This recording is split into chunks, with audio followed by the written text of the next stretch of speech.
Bueno, seguro que más de una vez vieron a un niño, o ustedes, cuando eran niños, o incluso grandes, han tenido la oportunidad de soplar a lo que se le llama el diente de león, ¿verdad? El soplar y ver cómo vuelan las pelucitas.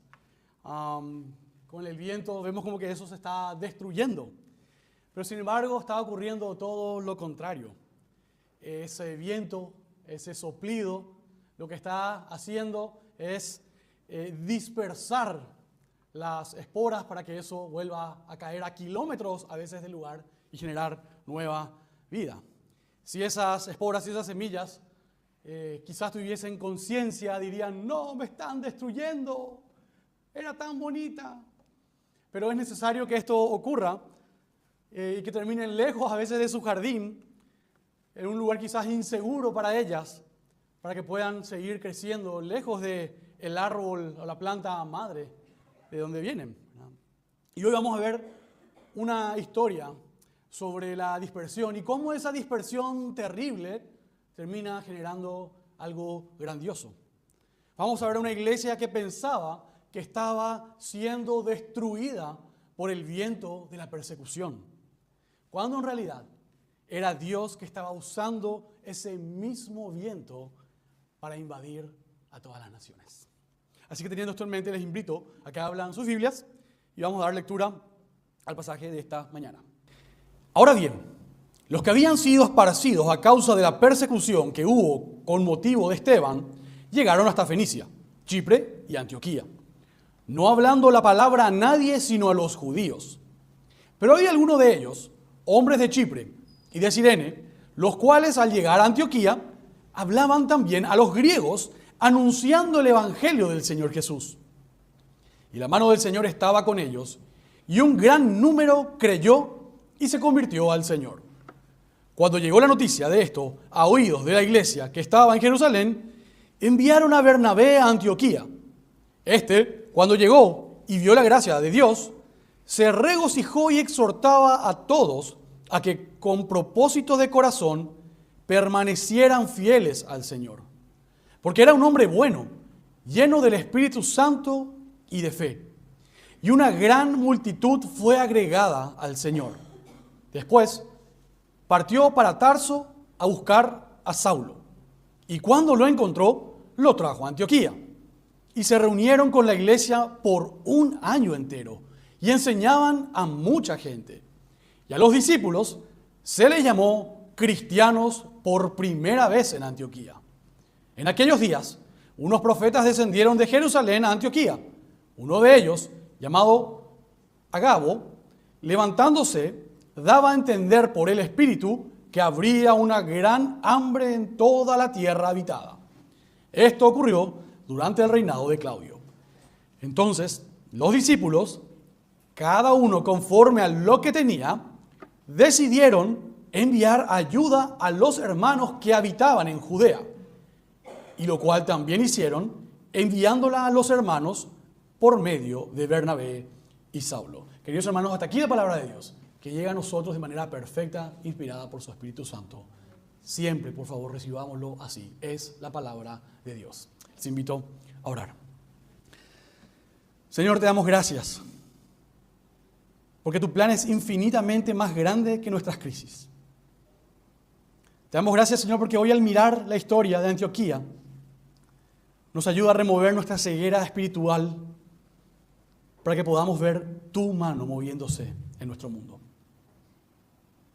Te pedimos, Señor, que con la ayuda de tu Espíritu Santo salgamos hoy conociéndote más a vos, siendo más como la imagen de Cristo, que podamos estar más unidos y con la tarea de impulsar tu evangelio. Yo te pido, Señor, que los dichos de mi boca, que la meditación de mi corazón sea grata delante tuyo. Amén. Muy bien, el domingo pasado cerramos este ciclo impresionante de cuando veíamos a Pedro entrando a territorio gentil. Vimos 3 narraciones de lo mismo, contando lo que Pedro había visto, lo que había visto, todo lo que había pasado en ese momento. Buscaba darnos la certeza de que no había error en esa escena. Todo lo que estaba narrado se narró 3 veces para darnos la certeza de que no había error, que los gentiles no habían llegado por error al Evangelio, sino que era la intención del Señor y que fue Él mismo el que unió ese puente, que llevó a que un grupo se encuentre con otro. Y terminaba el versículo con: así que también a los gentiles ha concedido Dios el arrepentimiento que conduce a la vida. Pueden verlo en el versículo 18. Ahí nos deja el pasaje en el domingo pasado. Y leyendo lo de esta mañana también podemos ver, ¿se acuerdan? A los creyentes, a los discípulos en Jerusalén, convocándole a Pedro para que dé explicaciones sobre qué es lo que pasó. ¿Cómo es eso de entregar el Evangelio a los gentiles? Y Pedro le explica todo lo que pasó, la visión que tuvo Cornelio, la visión que tuvo él. Y ellos entendieron también de que el Evangelio había llegado. El mismo Espíritu Santo que descendió sobre ellos en Pentecostés, ahora estaba también sobre los gentiles. Y aquí vemos que de nuevo Jerusalén se entera de esto y vuelven a enviar a alguien a supervisar, a auditar. Y envían a Bernabé. Pero vemos a un Bernabé que no llega con una lista de cosas para revisar si qué tal era la liturgia, si cómo se estaban comportando. Es una persona que nos dice el pasaje que ni siquiera viene a ver lo que hacían los hombres, sino que él llega y ve lo que Dios estaba haciendo. El pasaje nos quiere mostrar en todo momento que la obra que se está llevando adelante es la obra de Dios. Y es interesante porque aquí, en este pasaje, nos mencionaba que es la primera vez que se identifica a este grupo de creyentes como los cristianos. Y aquí no ocurre ningún Pentecostés.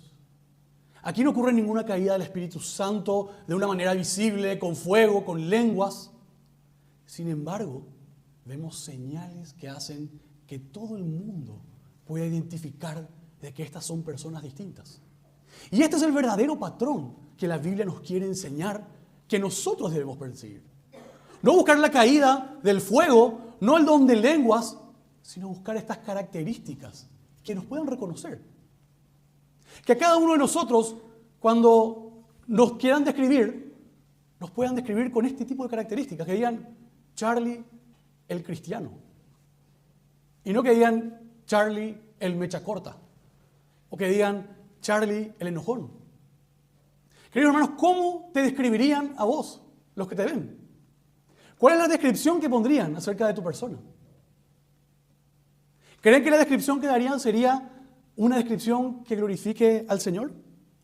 Bueno, esta mañana vamos a ver eso y vamos a ver cómo nos impulsa no a buscar ese Pentecostés, sino a buscar este reconocimiento público. Y el primer punto que tenemos en esta mañana habla sobre el Evangelio que se expande a través de creyentes anónimos, a través de las dificultades, de la persecución. Y el texto recuerda a aquellos que habían sido esparcidos a causa de la persecución de Esteban. Allá en el capítulo 8 nos hablaban que cuando mandaron a matar a Esteban, hubo gran persecución. ¿Quién fue el que ordenó eso? Saulo de Tarso. Pero aquí no nos describen como apóstoles, no nos describen como los diáconos que fueron después ordenados. No eran líderes, no tenían títulos, eran creyentes anónimos, gente común. Eran personas que simplemente llevaban el Evangelio en sus corazones y a otras personas. Al huir por sus vidas, no pudieron evitar compartirlo. Ahora, ¿te fijaste lo que dice el texto? Dice que llegaron a Fenicia, Chipre y Antioquía. Y ahí es donde entra la doctrina del sacerdocio universal de los creyentes. Aquí no vemos una estrategia ministerial centralizada. No vemos una campaña de marketing preparada. Vemos la expansión natural de la vida cristiana. Cada creyente es portador del Evangelio hacia el mundo al que tiene acceso natural. El rockero hacia los rockeros. El artista hacia los artistas. El universitario hacia la facultad. El profesional hacia su oficina, hacia sus compañeros, colegas. El sacerdocio de todos los creyentes no es una teoría abstracta. No es algo que vemos que en Hebreos se menciona y listo. Es el mecanismo de expansión del Evangelio y lo vemos en todo el libro de los Hechos.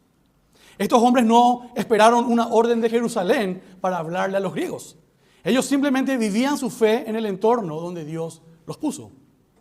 Ahora, no se trata de una habilidad comunicativa, Se trata de comunicar las palabras que traen salvación, como ya lo vimos el domingo pasado. Y además el versículo 21 nos muestra dónde estaba el secreto del éxito. No estaba en la retórica, no estaba en las ilustraciones perfectas, en el carisma del predicador. El éxito estaba porque dice que la mano del Señor estaba con ellos. Ellos ponían la palabra, pero la mano del Señor ponía el crecimiento. Eso es lo que el verbo nos dice, que las personas eran agregadas. Ellos no se agregaban. El verbo es un pasivo divino, es Dios quien agrega a las personas a su pueblo.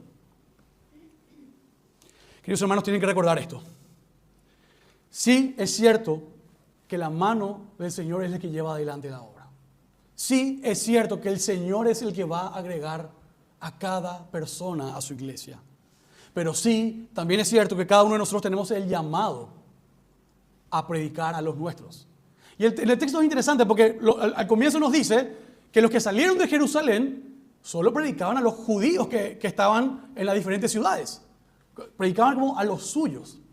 Pero ¿qué pasa cuando los judíos que ya son de Chipre, que ya están en territorio gentil, conviviendo con los gentiles, se sienten más cómodos de predicarles a ellos? Pueden llegar con el evangelio hasta ellos. Dios los puso allí para una misión y te puso también a vos para una misión. Estás como misionero para llevar el mensaje en el lugar específico que te haya tocado. No subestimes el poder de tu testimonio para el lugar donde Dios te puso. Dios te llama a servir a través de tu trabajo, de tus estudios, a través de tu idioma, incluso a través del dolor y de circunstancias difíciles. ¿No fue eso exactamente lo que pasó ayer cuando fuimos al hospital del cáncer? Lili, sufriendo esto, nos acompañó, teniendo una conexión diciendo, queridos hermanos, yo estoy pasando por esto. Yo sé lo que es luchar con esta enfermedad. Y es Cristo quien puede sostenernos. Él es nuestro pronto socorro. Él es nuestro refugio. Tu aflicción, tu dolor, tu sufrimiento puede ser la oportunidad para predicar el evangelio a personas que están pasando por los mismos. Estás sufriendo un duelo. Te estás preguntando por qué el Señor te está haciendo pasar por eso. Bueno, que el Señor te dé claridad y que te muestre cómo poder servirle a Él a través de ese duelo. Cómo exaltar a Él, cómo entender a otras personas sufriendo lo mismo. No solamente nuestra profesión o nuestros talentos, sino a través de nuestro sufrimiento, a través de nuestras luchas, el nombre de Cristo puede ser exaltado. Queridos hermanos, la persecución esparció, pero la mano de Dios fue la que plantó. Segundo punto en esta mañana, nos habla de el Evangelio crea una identidad visible en los versículos 22 al 26. El versículo 22 dice que los de Jerusalén escucharon lo que estaba pasando, así que mandaron a Bernabé para que se vaya a ver y revisar que todo esté bien, a auditar qué estaba pasando. Pero Bernabé no ve lo que estaban haciendo los hombres. Como ya lo mencioné, ve lo que Dios está haciendo entre ellos. Ve la gracia de Dios y se alegra. ¿Y saben qué? A veces leer eso pasa por desapercibido. Pero qué difícil es para todos, luchar con esa codicia, con esa rabia por el éxito que los demás están teniendo. Fíjense que la codicia es algo tan peligroso, es algo tan común, que esta mañana cuando leímos los 10 mandamientos, Dios dijo, no, la codicia tiene que aparecer. El 10º mandamiento nos mandaba a no codiciar lo de tu prójimo. Y queridos hermanos, yo creo que estoy seguro de que conocen a personas, o quizás ustedes mismos en algún momento han sentido así rabia por el auto nuevo del hermano, por el éxito del hermano, por la iglesia que está creciendo allá al lado. ¡Ay! Y queremos encontrarle puntos negros. Sí, todo muy lindo, pero la alabanza no, yo creo que tiene que mejorar. Sí, todo muy lindo, pero la verdad que esas cortinas nuevas no son de muy buena calidad. Nos cuesta alegrarnos. Somos muy fáciles para encontrar lo negativo. El sermón sí estuvo bueno, pero le faltó aquello. Nos cuesta. Pero acá vemos a un Bernabé que ve la gracia de Dios. No se concentra en los hombres y se alegra por lo que Dios está haciendo. No pone ningún pero al asunto. Bernabé se regocijó y animaba a todos para que se mantengan fieles al Señor. El texto no lo dice claramente, pero el mantenerse fieles, o que los animaba o los exhortaba, nos muestra que había luchas. O sea, quiere hablar de una lucha que había ahí y decía, queridos hermanos, fuerza. Yo sé que les está costando, pero es la hora del Señor. Ánimo, manténganse. No les da peros, les da ánimo, les felicita. Y ahora, el texto dice que Bernabé era un hombre bueno, lleno de Espíritu Santo y de fe. Ese es el estándar que nos describe para la iglesia. Y ese es el estándar que termina marcando a toda una comunidad.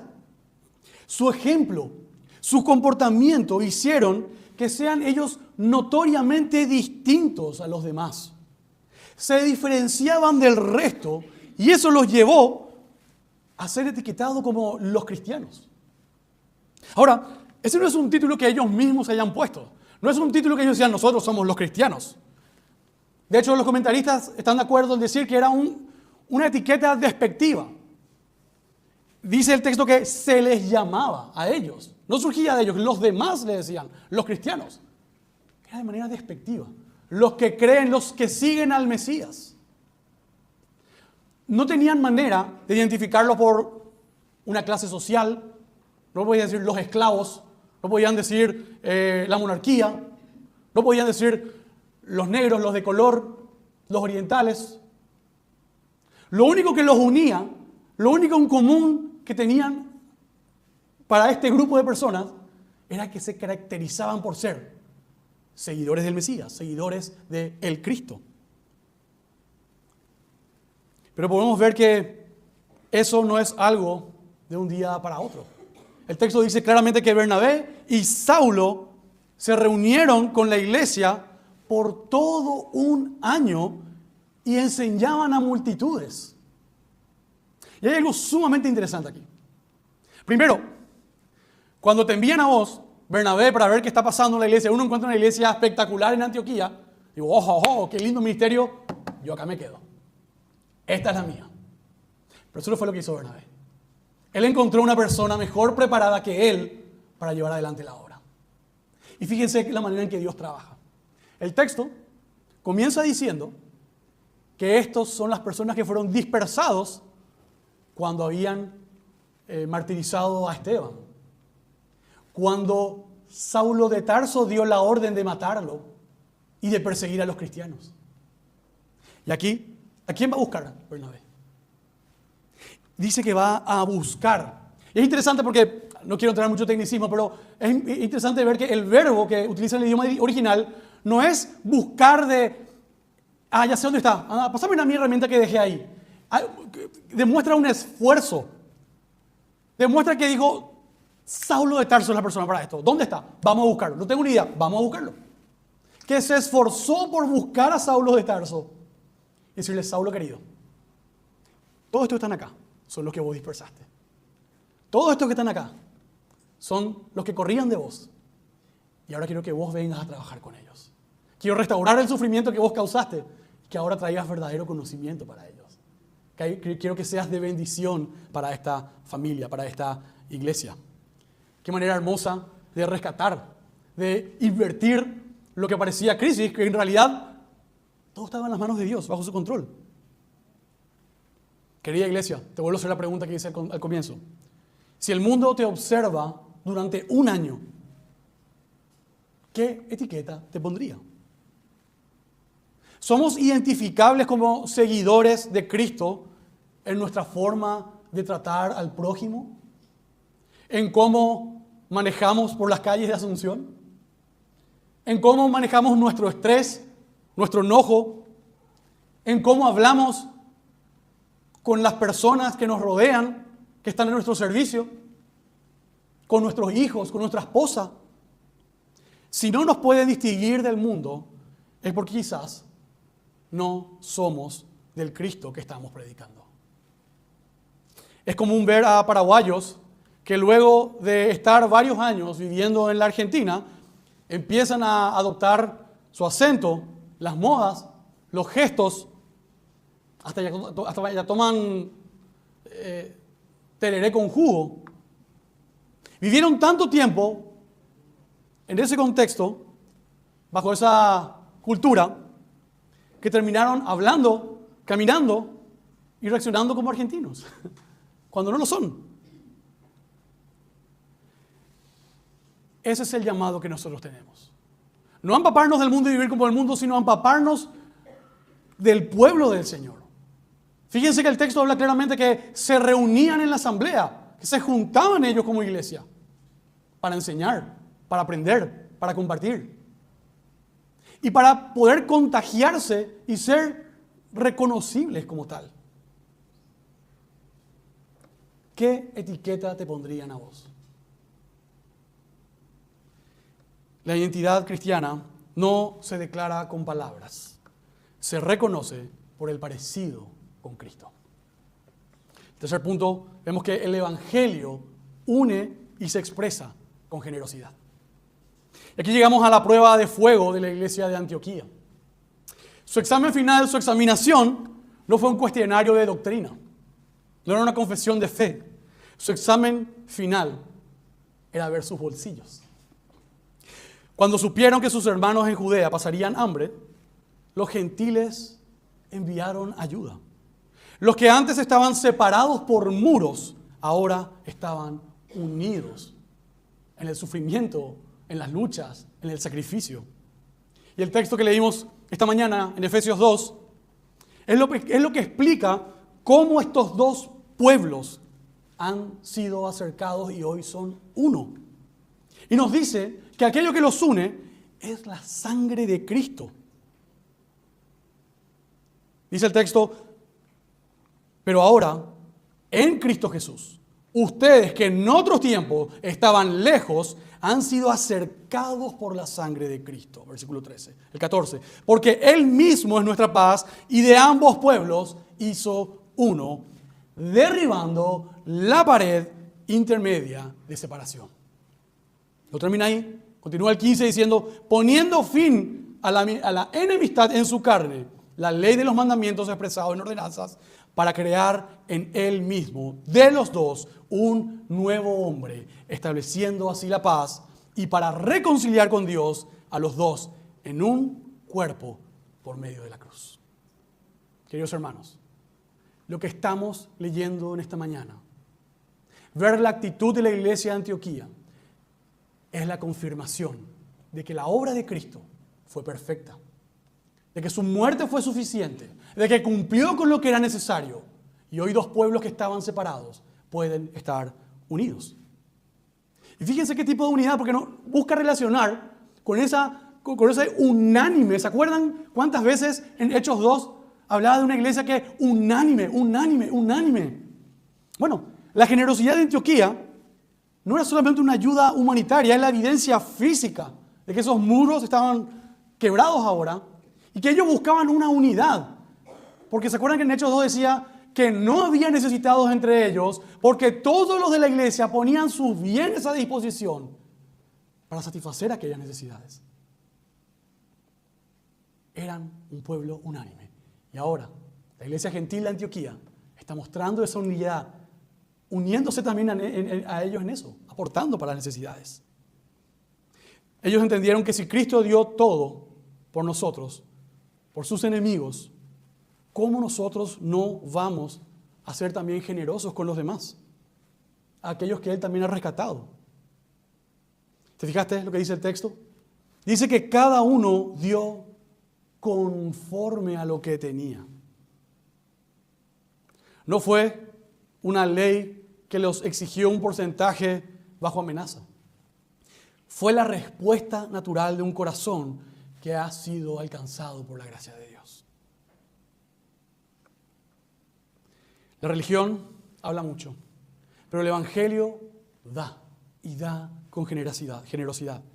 Si nuestra fe no afecta nuestra billetera y nuestra prioridad por los que sufren, tenemos que preguntarnos seriamente si realmente hemos sido transformados por la gracia de nuestro Señor, si entendemos su misericordia. La iglesia de Antioquía nos enseña que el Evangelio nos hace libres para ser canales, no depósitos.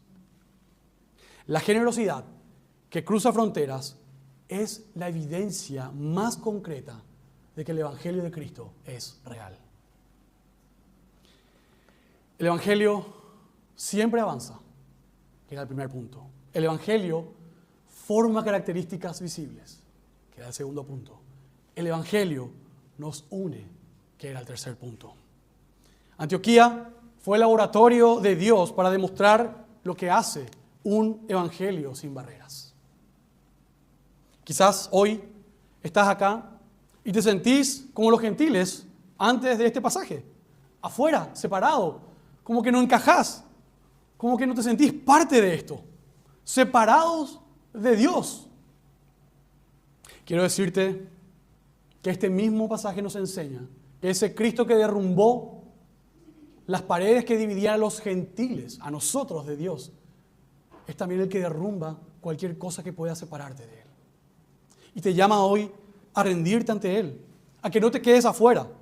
Cristo ya pagó el precio para que entres a su familia. Que tu orgullo no te detenga. Abandona todo esfuerzo de alcanzarlo a Él por tus fuerzas. Rendite ante Él, ante su cruz. Reconoce la obra que Él hizo y acércate a Él, porque vas a ser recibido por esta iglesia, por Cristo mismo. Querida iglesia, la pregunta no es si el Evangelio puede avanzar.